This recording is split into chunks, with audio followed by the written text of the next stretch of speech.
All right, you guys are going to freak out when you see this. You're going to lose your minds, okay? So WCVB disabled the comments.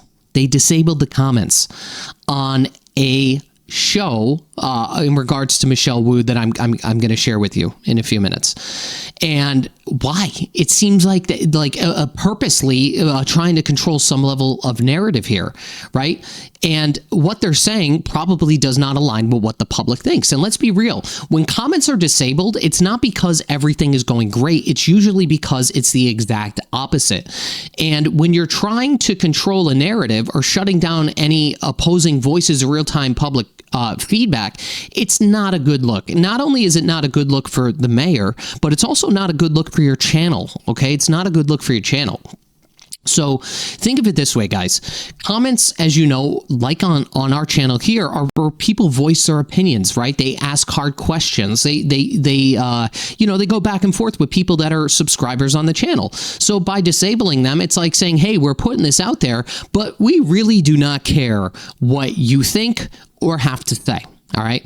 And that's concerning, especially in a state like Massachusetts or a city like Boston, where there are a lot of people that are very passionate and they care deeply about the issues at hand, especially over the last few years. I think that narrative is going to change in 2025. I'm already starting to see that shift, that mindset shift, in my opinion.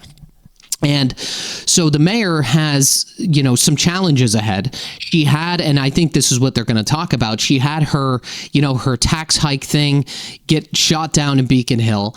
She has rising criticisms over her policies. And now she has potentially two people running against her. One is Ed Flynn. The other one is Josh Kraft. Don't know their policies. Don't know what their thoughts are going to be. Should be interesting. But the stakes are high and people have questions, and shutting down those questions is not a good look. So how could she potentially plan to fix or do some damage control? I don't know. I don't have the answers, but I know disabling the comments feels like a deliberate move to avoid tough conversations and some levels of critique that naturally follow for a controversial year like she had. All right. And it just seems as though it's like an agenda pushing strategy. Plain and simple, okay? They want to control a story. They want to frame the narrative their way, and they want to avoid any distractions that may arise from public feedback. But I think that we're smart enough to see through this. Let me just share the video for you guys, and we'll get right into it. Oh, first, let me show you this. So I know you can't see this whole thing, but it's Mayor Wu says she'll run for re-election. Who might challenge her? Okay, look at this. Comments are turned off. All right, let's see what 2025 will be a big year for Boston Mayor Michelle Wu. She'll welcome a baby daughter next month and launch her re-election campaign as well. 2024 brought some hard lessons about dealing with Beacon Hill. Her bid to change Boston's real estate tax structure went down in flames after months of negotiation. A lot was in play here. Did she underestimate the heavy lift she was asking for? What do you think, Marianne? Well, I think there are two things here. One is the proxy campaign run by surrogates to try to weaken Michelle Wu before Josh Kraft gets into the race. So that was going on, number one. Number two, she will always be seen as the person who was trying to help Boston residents pay less in property taxes. And Listen, if you want to help Boston residents, start with the budget, okay? The budget is a disaster. Okay, it's a disaster. On top of that, and I may cover this too, I think that they have an auditor for their budget, and I do not think they have given that person access to actually scrutinize the budget. So it raises the question, what she should be asking is, why did they have to do this in the first place? Why did this happen in the first place? Where were the shortfalls? Okay, that's the question they should ask. The people who opposed her, Ed Flynn, Nick Collins, and others, are on the side of having raised it. Josh Kraft, we don't know where he stood on this, but if he gets in the race, he's going to have to try to convince people he was either for the reduction in property taxes for Boston residents or against it. And if you're running to be mayor of Boston, you better be on the right side of that. Listen, and the same thing with this tax situation, guys. Like, look, 65% of people that live in Boston are renters. Does not necessarily mean that their property is a commercial property. That is a hard metric to figure out. 65%, okay? And 35% are residents that own their property. So that 35% is being taxed. Their taxes are increasing. Michelle wanted to tax commercial properties. If I showed you what commercial properties are losing in terms of value, real estate value, okay? So look at it this way. If you're already down, like one property sold, I think it sold for 6 or 7 million a few years ago, and it sold for like effectively half of that, or like 35% of that. You're losing millions of dollars, right? But you're also in a position where if you are holding on to this asset, you're paying high taxes based on what the assessment was at when you purchased it at a high price. So you're already paying an inflated tax amount to some extent, okay? Then to increase them again when you're already losing millions of dollars in value, okay? Because if somebody went to sell one of these properties, that's essentially what it may potentially sell for, is less. Then you're increasing the taxes on an already devalued property. It's just unbelievable. It's really an unbelievable thing. And out of that 65, let me follow it up with this. Out of that 65%, let's say half of them, right? Let's say half of that 65% are renters, okay? That are not in a, let's say, commercial property or like a zoned commercial where they would receive this tax hike.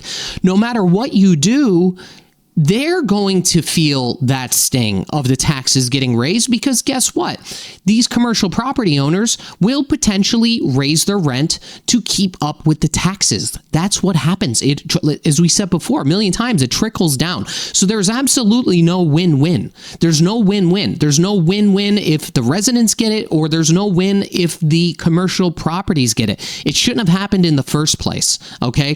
They should have cut spending or cut something, okay, so that they don't have to increase these taxes. This is the first time, I don't remember off the top of my head, but this is the first time in a long time that there was such a substantial increase in real estate taxes. And remember, the city of Boston, the majority of the taxes collected for their budget comes from real estate, both commercial and residential, something like 70%. It's a lot. Okay, it's a lot. Issue. What do you think, Rob? I think she miscalculated a bit. She walked into the snake pit of tax increases in the city of Boston without boots on, and at this point, it is a question: where do the voters come down? Are they're going to blame her for their property tax increases, or blame the people who scotched this deal, which would have put taxes up on business? It's unclear. Well, Marianne touched on this. Ed Flynn, Josh Kraft, they've been talked about as potential candidates for mayor, potential challenges. How likely do you think that is? What do you think? Well, I think it depends. Do they have $6 to $8 million, which is what it would take to beat her? And are they willing to get in the ring and get punched? I mean, it's a lot harder to do this from outside the ring, from the sidelines, than it is as a. How cool would it be if we could have one of them on our, like a live podcast or something like that, and go over what their plans are, right? And give them some level of, not that they don't have a voice, but just get them out there a little bit. Candidate for office, so I'm not sure what's going to happen. What do you think, Marianne? Well, I mean, it's either Ed Flynn's getting in or Josh Kraft is getting in. I can't imagine both of them getting in. If Ed Flynn gets in, the Ed Flynn you see now, the more conservative one, is not the one who ran for city council. He ran as a progressive, and now he has to explain why he changed his positions. As for Josh Kraft, to Rob's point, yeah, he's probably got $6 or $8 million, but what kind of candidate is he going to be? He's never been in politics. He's never been in Boston politics. Can he take, to Rob's point, a punch? Can he? Yeah, the thing with the politics, guys, I think, as you know, and as we're growing, right? You don't necessarily have to be a politician to be in politics, okay? I think Donald Trump is a perfect example of that. You don't need to necessarily know everything about politics to be in politics, but what you need to do is be a good decision maker, right? And be a good problem solver. That is effectively what you need to have in order to be a good politician. And a lot of times what happens is these people come in and they are overqualified, but they just kind of they're just going through the motions, right? They're going through the motions. There's no real change, and they don't really align with what the public wants. Where somebody that's not necessarily a politician, and this is just my opinion, guys, I could be completely wrong about this, but I feel as though somebody that's not a politician, that's been in that realm for so many years, some level of like a dinosaur, right? I think that they're thinking if they have that analytical problem solving and able to make hard decisions based on the people, I think that's what people want. Okay, they don't want some career politician that is just going to, again, go with the flow and essentially just do what is ever is necessary to just get them through their term and just yes everybody to death. All right, again, my opinion. Stand up to everything. Certainly, everyone's trying to pave the way for him, but that doesn't mean he's going to be successful. They're all liberals. Where do you differentiate? They're all liberals, all three of them. Where do you differentiate to beat Michelle Wu? Do we know Josh Kraft Don't is know. liberal? I don't know. It all.